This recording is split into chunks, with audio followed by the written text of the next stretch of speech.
Piensa una cosa, ¿cómo te va? Algo muy importante que nosotros nos estamos perdiendo de analizar.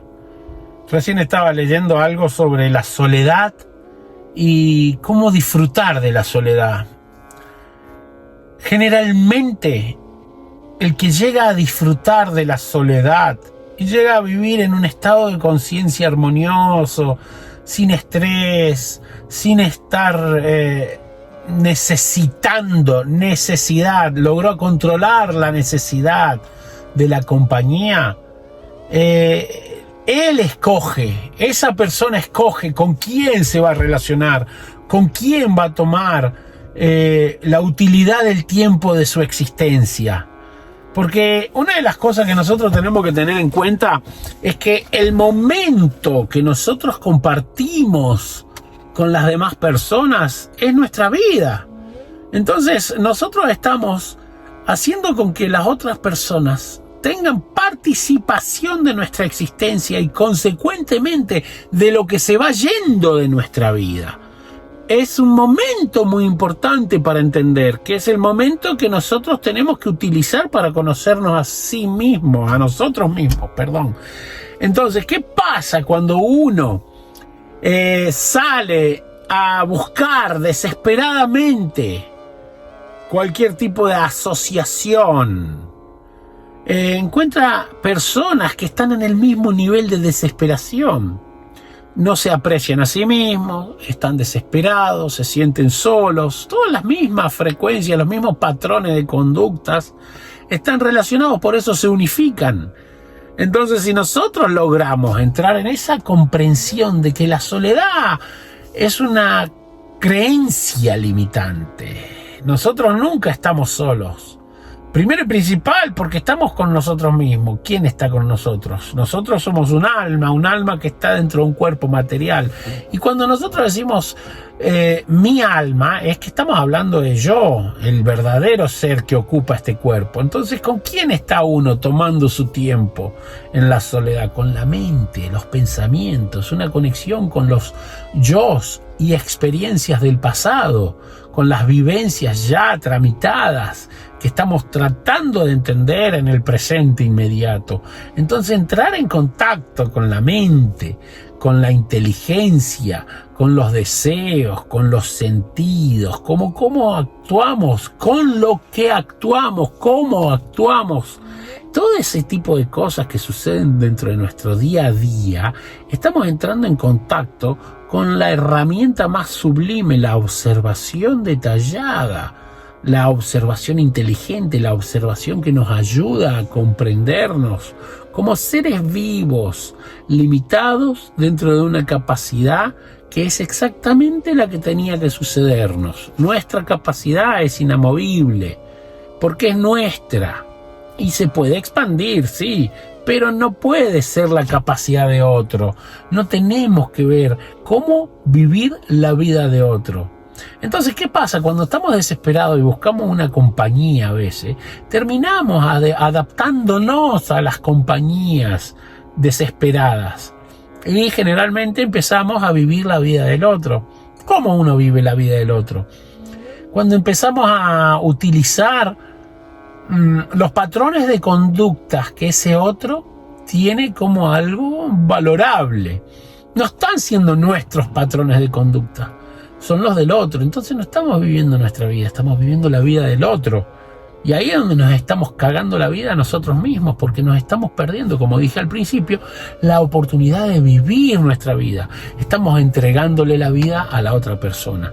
Y lo cómico de todo esto es que esa otra persona no es un maestro, no es un gurú, no es alguien sabio que nos va a dar conocimiento sobre lo que realmente vale la pena, no, sino que es otra persona condicionada que está también viviendo patrones de conductas de otras personas. Y así continúa la eternidad de gentes que se transformaron en sociedad y se transformaron en una idea que hay que seguir. Y tú, o yo, o cualquiera de nosotros, la aceptamos como potable y empezamos a vivir esa vida que no es la nuestra. ¿Por qué? Por miedo a la soledad, por miedo a la introspección, por miedo a conocernos como algo divino, ¿Por qué no tenemos ganas de conocernos? Porque sabemos que todo lo que aprendimos sobre la realidad vamos a tener que erradicarlo porque es falso. Nosotros tenemos miedo de tener que erradicar todo ese trabajo porque vamos a considerar, nos vamos a dar cuenta tal vez, de que tal vez, imagínate, 20, 30 años, 40 años de tu vida creyendo en cualquier cosa, en sociedades, en patrones de conducta, en instituciones, en ideas, y de repente, de golpe y porrazo, como dicen, ¿no?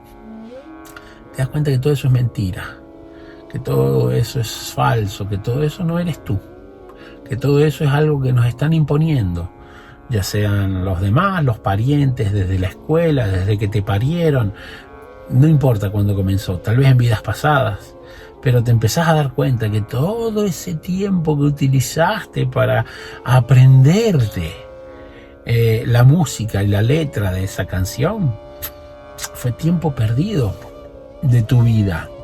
O al menos ese es el primer filtro con el cual analizamos. No te olvides lo que estábamos hablando. Analizamos que tengo que generar un cambio, ¿no? Y ese generar un cambio no lo queremos. ¿Por qué? Porque nos damos cuenta que todo ese tiempo creemos que fue perdido. Entonces mejor no, porque si yo voy en contra de lo que vengo practicando por 20, 30 años, estoy yendo en contra de mis ideales. ¿Son tuyos tus ideales o te los han puesto en la cabeza? Entonces, cuando entra uno en contacto directo con la disonancia cognitiva, ¿qué sucede?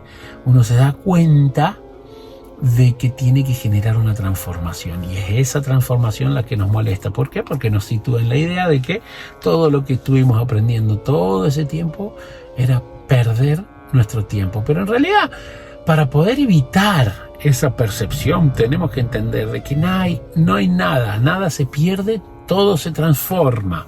Entonces, si tú o yo o quien sea haya tenido que pasar por lo que sea que haya tenido que pasar para poder comprender que toda esa realidad falsa ya no tiene sentido, todo ese tiempo que pasamos nos va a servir para darnos cuenta. Es el tamaño de la profundidad con la cual vamos a percibir la nueva realidad. ¿Por qué? Porque cuando uno lleva mucho tiempo inmiscuido con la mentira y de repente se despierta hacia una realidad, sea esta cual sea, porque todos nos estamos despertando hacia alguna realidad. ¿Qué pasa? Empieza a tener conciencia y empieza a darse cuenta que todo ese tiempo fue invertido en profundizar sus capacidades de percepción. Podés empezar a observarte a ti mismo como aquel que se dejó engañar, lo cual es muy sabio porque ya te está dando una percepción de tus incapacidades.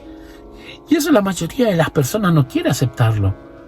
Pero tener una capacidad de percibirse a sí mismo, a uno mismo, en sus incapacidades, en sus errores, en su inocencia, en su estupidez, es un regalo que casi el 99% de la sociedad no es capaz de asumir, porque no merecen tenerlo, porque siempre creen que lo saben todo, ¿no? Llevan siempre ese argentino chiquitito dentro de su corazón, ¿no es cierto? Entonces esa idea de que nosotros tenemos que mantenernos en sociedad constante, buscando desesperadamente llenar ese espacio vacío, no es más que una ilusión, porque dentro nuestro tenemos una tonelada de información con la cual podemos pasar el tiempo para aprender sobre nosotros mismos. Y no tengamos miedo a la transición, al cambio, a la mejora, porque es esa la mejor forma de conocernos a nosotros mismos. Y todo lo que ha pasado en nuestra vida, y todas las mentiras que hemos creído y todo eso son útiles, porque nos van a fortificar a la hora de afianzarnos en una realidad superior. Y cuando empieces a afianzarte en esa realidad, no te olvides que esa realidad nueva en un futuro puede que inmediato o más lejano se transforme en otra mentira. ¿Por qué? Porque tú creciste. Entonces, lo que acaba de pasar ya no cuela para ti. Empezá a pensar desde ese punto de vista y vas a poder encontrar muchas cosas interesantísimas que están dentro tuyo. Y haz el viaje de la mente y la inteligencia y el corazón. No hay más viaje que hacer. Radhe, radhe.